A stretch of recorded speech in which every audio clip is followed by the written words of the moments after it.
प्राचीन काल की बात है। एक जंगल में बहुत सारे जानवर और पक्षी रहा करते थे।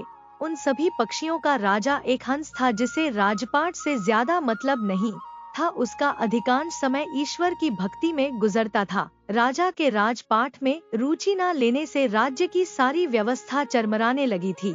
राजा के द्वारा किसी प्रकार की रोकटोक न होने से जंगल में बाहरी पक्षी भी अतिक्रमण करने लगे थे।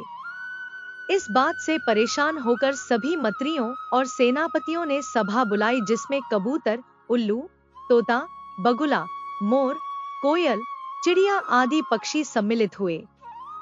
सभा में राजा उपस्थित नहीं था, वह जंगल की गुफाओं में ध्यान में लगा हुआ था। सभी पक्षियों ने एक स्वर में इस बात को स्वीकार किया कि हमारे राजा को राजपाट से कोई मतलब नहीं है, ना तो वो हमारी शिकारियों से रक्षा करने के कोई उपाय ढूंढता है और न ही बाहरी अतिक्रमणकारियों से हमारी रक्षा करता है। अब समय आ गया है कि किसी और को पक्षियों का राजा चुना जाए। कई दिनों तक इसी बात पर मंथन होता रहा। अंत में सभी ने तय किया कि उल्लू को राजा चुनना उत्तम रहेगा। सभी ने मिलकर एक मत से उल्लू को अपना राजा चुन लिया और राजा के राज्याभिषेक की तैयारियां होने लगी। सभी पवित्र नदियों का जल लाया गया। मंत्रोच्चार शुरू होने वाले थे कि कहीं से एक कौआ आ गया। इतने भव्य कार्यक्रम की तैयारियां देख कौवे ने सोचा, लगता है यहाँ कोई विशेष कार्यक्रम है, अंदर चलकर देखा जाए। जैसे ही कौआ अंदर पहुंचा, सारे पक्षी उसे देखकर आश्चर्य में पड़ गए। वे जानते थे कि कौवे चतुर और कूटनीतिज्ञ होते हैं, इसीलिए सभी उसका विचार जानने के लिए कौवे के पास पहुंच गए। कौवे को जब पता चला कि यहाँ तो उल्लू का राज्याभिषेक होने वाला है, तो वह जोर से हंसने लगा और बोला, मोर, सारस, तोता जैसे सुंदर और विद्वान पक्षियों के रहते इस टेढ़ी नाक वाले, अप्रियदर्शी और दिन में ना देख सकने वाले उल्लू को राजा बनाना सही नहीं है। यह चयन ही गलत है। उल्लुओं का स्वभाव कटुभाषी और रौद्र होता है, जो एक राजा के लिए अच्छा नहीं माना जाता।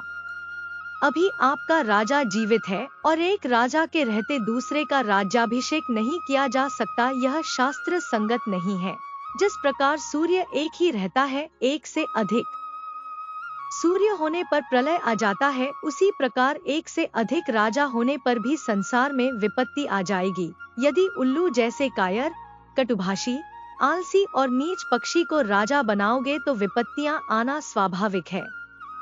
सभी पक्षियों ने कौवे की बात बड़े ध्यान से सुनी और उन्हें लगा वाकई कौवा सही कह रहा है। सभी पक्षियों ने उल्लू का राज्याभिषेक स्थगित कर दिया और अपने अपने घर चले गए। उस स्थान पर कौवा और उल्लू ही रह गए। कौवे के कारण राज्याभिषेक न होने के कारण उल्लू उस कौवे पर बहुत नाराज हुआ और उसे घूरते हुए बोला, दुष्ट कौवे, तेरे कारण आज मैं राजा नहीं बन सका हूँ।